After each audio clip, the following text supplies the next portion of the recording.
नमस्कार दोस्तों, welcome back to our YouTube channel. आज की वीडियो में हम लोग पढ़ने जा रहे हैं जेंडर डिस्फोरिया। जेंडर डिस्फोरिया यानी कि जब किसी व्यक्ति को लगता है कि वो उसका शरीर नहीं है, बल्कि किसी और का शरीर है। किसी और का शरीर इन द सेंस उसको जो रोल मिला है जेंडर को लेके, यानी कि फॉर एग्जांपल अगर माने कि कोई किसी को लगता है कि वो अपने ऑर्गन से तो मेल है, लेकिन उसका जो इंटरनल फीलिंग होता है वो कहता है नहीं, मैं मेल नहीं, मुझको फीमेल के जैसे रहना पसंद है। तो चलिए वीडियो में आगे बढ़ते हैं। वीडियो में आगे बढ़ते हुए हम लोग जेंडर डिस्फोरिया की डेफिनेशन को जानते हैं। जेंडर डिस्फोरिया होता है जब जेंडर हमारे असाइंड जेंडर और हमारे एक्सपीरियंस जेंडर, मतलब वो जेंडर जो हमको बर्थ के टाइम पर असाइन किया गया था, जो बर्थ के टाइम पे हमको डॉक्टर के द्वारा बताया जाता है कि लड़का हुआ है या लड़की हुआ है। तो बर्थ के टाइम पे एक जेंडर मिला हम लोग को, और उसके बाद जब वो बच्चा बड़ा होता है तब जो वो एक्सपीरियंस करता है कि मुझे कैसी चीजें पसंद है, मैं किस जेंडर को लेके एक्सपीरियंस करता हूँ खुद को, मैं अपने आप को किस जेंडर के स्पेक्ट्रम में एक्सपीरियंस करता हूँ। तो जब इन दोनों के बीच में तो इन दोनों के बीच में जब इनकॉन्ग्रुएंस हो, इम्बैलेंस हो, तो उसी कंडीशन को जेंडर डिस्फोरिया कहते हैं अकॉर्डिंग टू DSM-5। और ये जो है इसके लिए बहुत ही एक क्राइटेरिया होता है कि ये एक सिग्निफिकेंट डिस्ट्रेस पैदा करे, तभी इसको एक डिसऑर्डर माना जाएगा। अगर कोई नॉर्मली इसके साथ डील कर रहा है तो उसको डिसऑर्डर नहीं माना जाता है। चलिए अब जेंडर डिस्फोरिया के सिम्टम की ओर बढ़ते हैं। तो जेंडर डिस्फोरिया का सिम्टम चिल्ड्रन में क्या क्या हो सकता है, तो DSM-5 कुछ सिम्टम बताते हैं, जो कि टोटल 6 सिम्टम है। इसमें से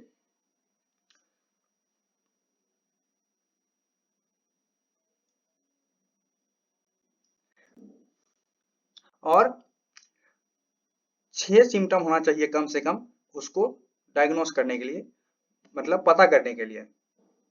पहला सिम्टम है strong preference for cross gender roles in play. मतलब इस बच्चे को लगेगा कि मैं अपने जेंडर से अपोजिट वाले जेंडर के साथ खेलना चाहूंगा, मतलब उसके अंदर स्ट्रॉन्ग प्रेफरेंस रहता है, चाह रहता है कि मैं अगर लड़का है तो लड़की के साथ खेलना पसंद रहेगा इसको, और लड़की है तो लड़का के साथ खेलना इसको पसंद रहेगा।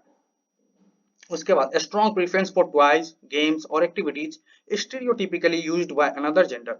और टॉयज हो, गेम्स हो, एक्टिविटीज हो, वैसा एक्टिविटीज करना पसंद करेगा जो स्टीरियोटाइपिकली माना जाता है, समाज में एक ब्रॉडर कैटेगरी में माना जाता है कि ये गेम तो इसके द्वारा, लड़का के द्वारा, या फिर स्पेसिफिकली लड़का का ही गेम है, या फिर लड़की का ही गेम है, तो इसको लड़की ही खेलेगी और लड़का ही खेलेगी। लेकिन अगर को जेंडर डिस्फोरिया सफर कर रहा है, तो वो बच्चा अगर लड़का है, बर्थ के टाइम पे उसको असाइन किया गया है, लेकिन अगर वो लड़की वाले गेम में ज्यादा इंटरेस्ट दिखाता है, तो इसका मतलब है कि वो जेंडर डिस्फोरिया से कहीं ना कहीं सफर कर रहा है। उसके बाद strong dislike of one's sexual anatomy, and another one is strong desire for the primary और secondary sex characteristics of another gender.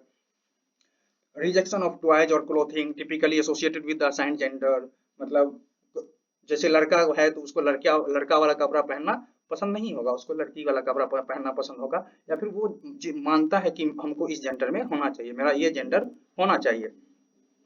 उसके बाद strong preference for playmates of another gender, कि वो अपने दोस्त भी वैसा बनाना चाहेगा, वैसे दोस्त के साथ खेलना चाहेगा जो उसके अपोजिट जेंडर से है, उसके सेम जेंडर से नहीं है। और सबसे महत्वपूर्ण बात यह है कि जो यहाँ पे होना चाहिए, बहुत मस्ट भी क्लिनिकली सिग्निफिकेंट डिस्ट्रेस और इम्पेयरमेंट। डिस्ट्रेस और इम्पेयरमेंट होना यहाँ पे बहुत ही बेहद ही जरूरी है। अगला है diagnostic criteria in adolescent and adults. For adolescent and adults, DSM-5 requires two of the following symptoms, at least two of the following symptoms. पहला, marked incongruence between experience gender and primary और secondary sex characteristics। जैसा कि मैंने शुरू में बताया वही बात यहाँ लिखा हुआ है। उसके बाद strong desire to be rid of one's sex characteristics, अपने सेक्स कैरेक्टरिस्टिक से ये छुटकारा, मुक्ति पाना चाहता है। अगला है strong desire for the sex characteristics of another gender, मतलब ये चाहता है कि दूसरा जेंडर का जो सेक्स कैरेक्टरिस्टिक है वो मैं शो करूं, वो मैं दिखाऊं। Strong desire to be another gender, मतलब इसके अंदर बड़ा जोर से चाह आता है कि मैं अगर लड़का हूँ तो मैं लड़का नहीं हूँ, मैं लड़की बनना चाहता हूँ, मैं लड़की की तरह मेकअप करूंगा, कपड़े पहनूंगा, वगैरह वगैरह। उसके बाद strong desire to be treated another gender, ये चाहता है कि हमको ट्रीट भी मेरे जेंडर के हिसाब से नहीं किया जाए जो हमको बर्थ के टाइम पे मिला था, बल्कि उस डिजायर उस जेंडर के तरह हमको ट्रीट किया जाए जो मैं एक्चुअल में हूँ, जो मैं एक्चुअल में मानता हूँ खुद को। उसके बाद strong conviction that one has typical feelings and reactions of another gender, और इसके पास एक बहुत ही मजबूत फीलिंग होता है कि मैं अपना जेंडर में कंफर्टेबल फील नहीं कर रहा हूँ, मैं इस जेंडर से बिलोंग करता हूँ apart from gender that has been assigned at the birth time। और फिर से ये महत्वपूर्ण बात है कि ये सब चीजें जो है डिस्ट्रेस और इम्पेयरमेंट लाना चाहिए जीवन में, तभी इसको एक डायग्नोस्टिक क्राइटेरिया माना जाएगा। अगला है ट्रीटमेंट अप्रोच, इसके लिए क्या क्या ट्रीटमेंट हो सकता है। तो वैसे DSM-5 तो कोई प्रिस्क्राइब ट्रीटमेंट तो नहीं, लेकिन क्लिनिकल अप्रोच जो है उसके हिसाब से कुछ कुछ इसका ट्रीटमेंट हो सकता है, जैसे कि साइकोलॉजिकल सपोर्ट एंड थेरेपी, आप उनको सपोर्ट दे सकते हैं, और इमोशनल इमोशनल पार्टनर नाम का कुछ होता है, आप उसको इमोशनली सहारा दे सकते हैं, आप एम्पैथी दिखा सकते हैं। उसके बाद सोशल ट्रांजिशन और हार्मोन थेरेपी, इसमें हार्मोन चेंज कर लिया जाता है, अगर मेल है उसमें मेल हार्मोन को फीमेल हार्मोन के साथ रिप्लेस करके उसको ट्रीट किया जाता है। उसके बाद जेंडर अफर्मिंग मेडिकल प्रोसीजर्स, जहाँ पे ये जरूरी हो वहाँ पे ये प्रोसीजर भी अपनाया जाता है, और ट्रीटमेंट जो है वो डिस्ट्रेस को रिड्यूस करने के लिए और फंक्शनिंग और वेलबींग को इनहेंस करने के लिए दिया जाता है। So that's all for today's video, मिलेंगे अगले वीडियो में, तब तक के लिए अपना ध्यान रखिए, बाय बाय बाय।